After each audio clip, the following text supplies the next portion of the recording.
At exactly 2:17 a.m., the monitor flatlined. No alarms went off. No one noticed. But when the signal returned, something was different. And the man who came back refused to explain what he had seen. This isn't a story about death. At least, not in the way most people think about it. It's a story about a gap in time. 7 minutes that shouldn't exist. And a warning that was never meant to be shared. What makes this unsettling isn't what happened during those minutes.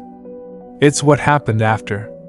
Because once the story became public, other people started coming forward, and their experiences didn't match. Before that night, Evan Miller lived a painfully ordinary life.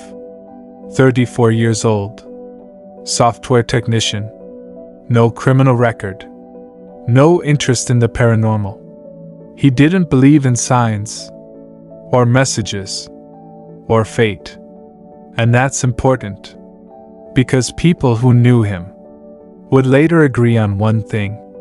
Evan was the last person you'd expect to make this up. But that night, everything changed. It started with a headache. Not sharp, not sudden, just a pressure, like something pushing outward from inside his skull. Evan stood up to get water. That's when he collapsed. His coworkers said it looked ordinary at first. A fainting spell, stress, dehydration, until the monitor went silent. Flat. No pulse. No brain activity.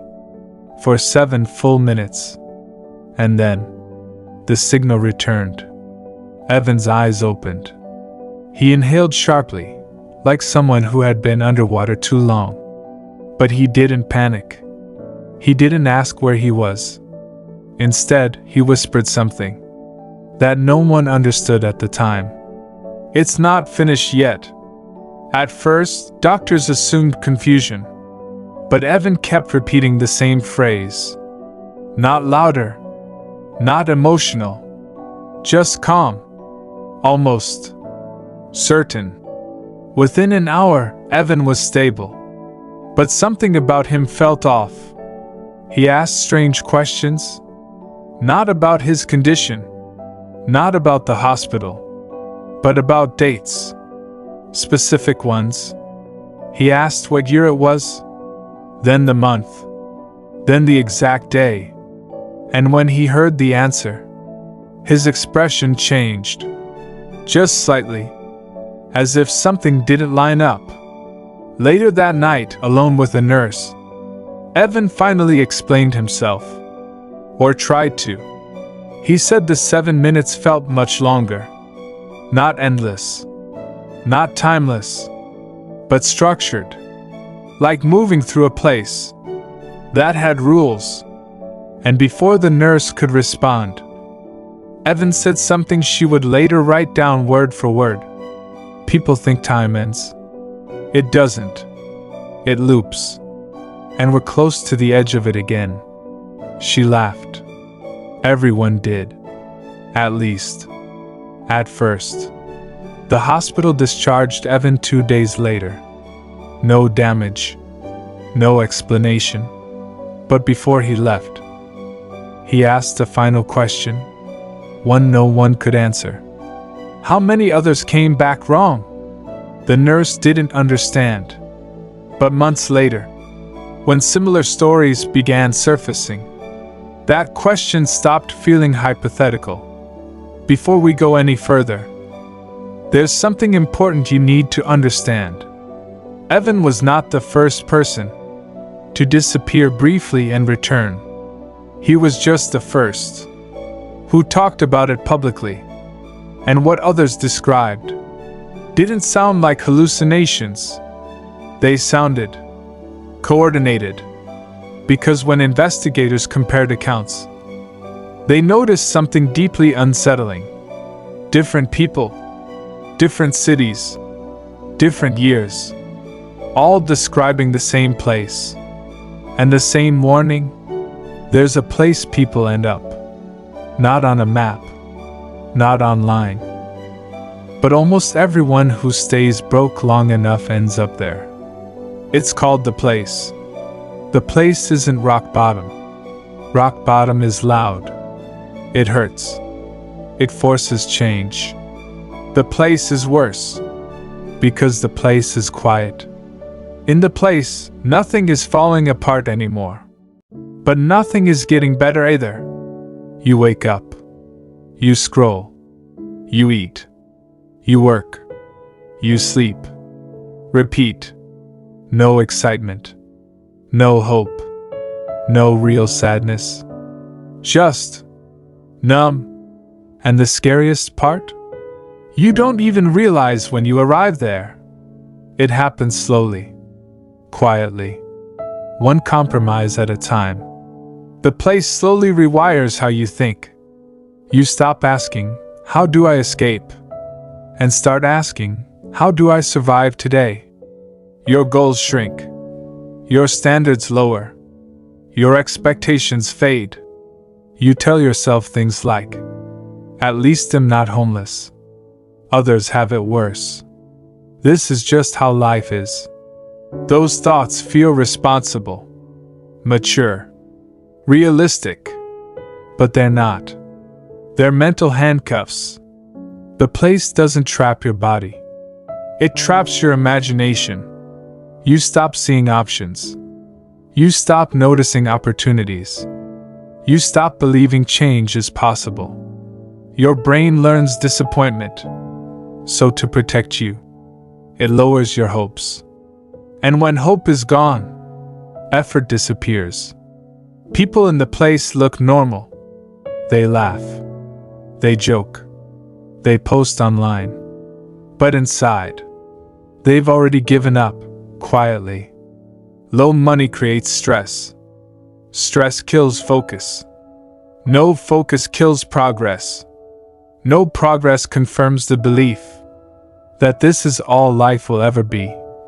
If this feels uncomfortable, good, because discomfort is awareness waking up.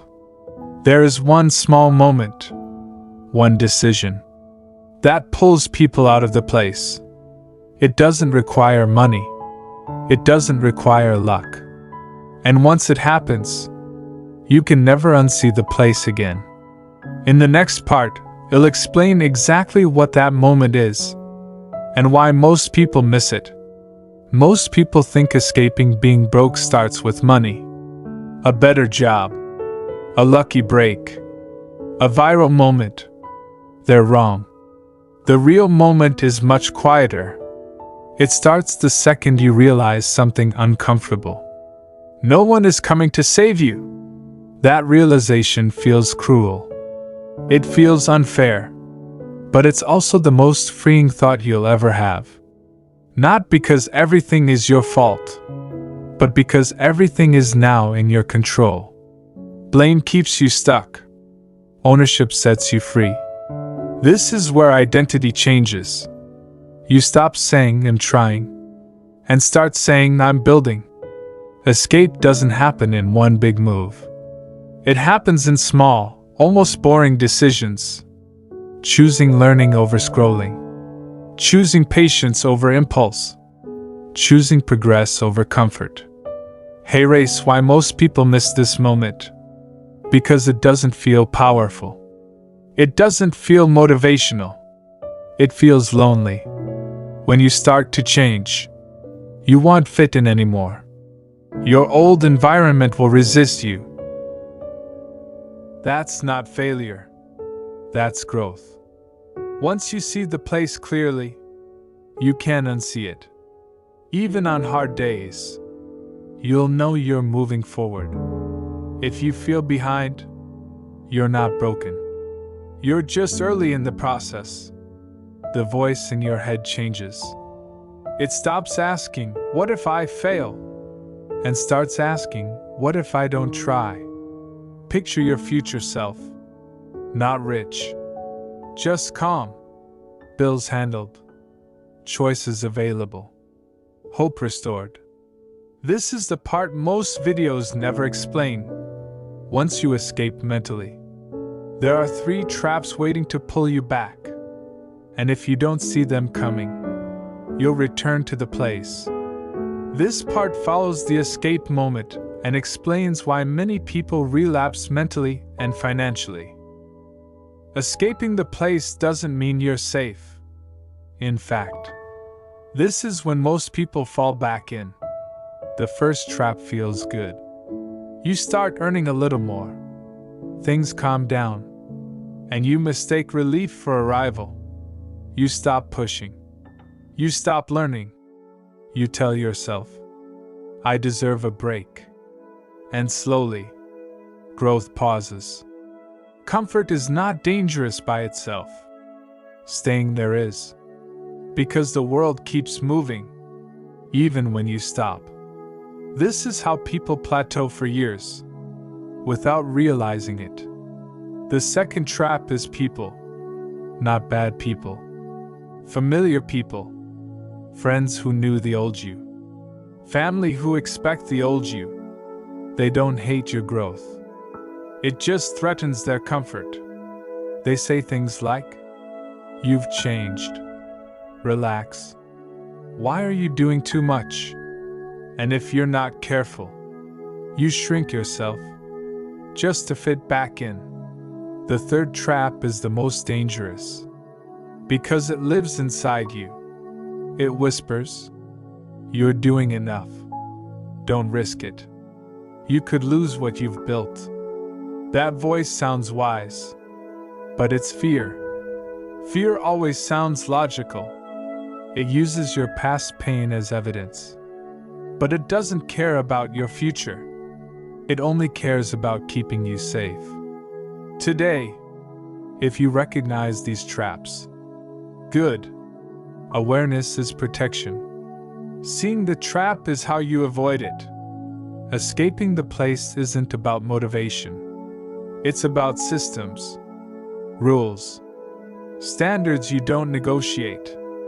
In the final part, it'll show you the simple framework people use to never return to the place again. Motivation fades. Feelings change. Life happens. That's why people who escape for good don't rely on motivation. They rely on frameworks.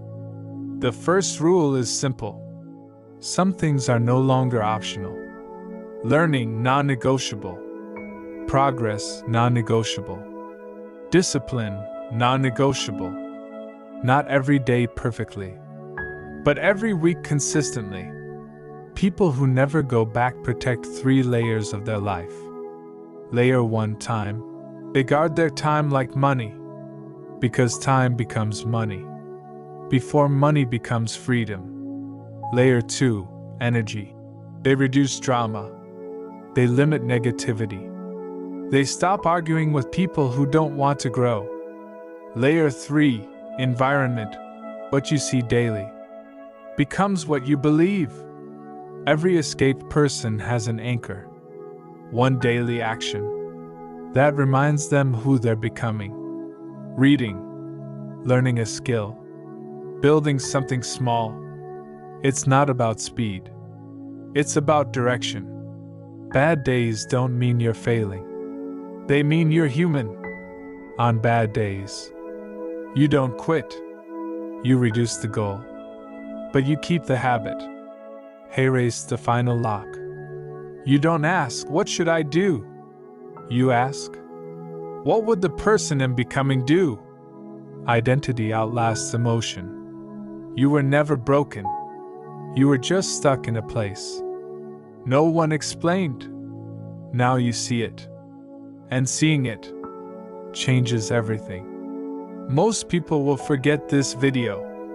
A few will replay it. And a very small number will quietly change their life. The place is always there. But now, you know the way out.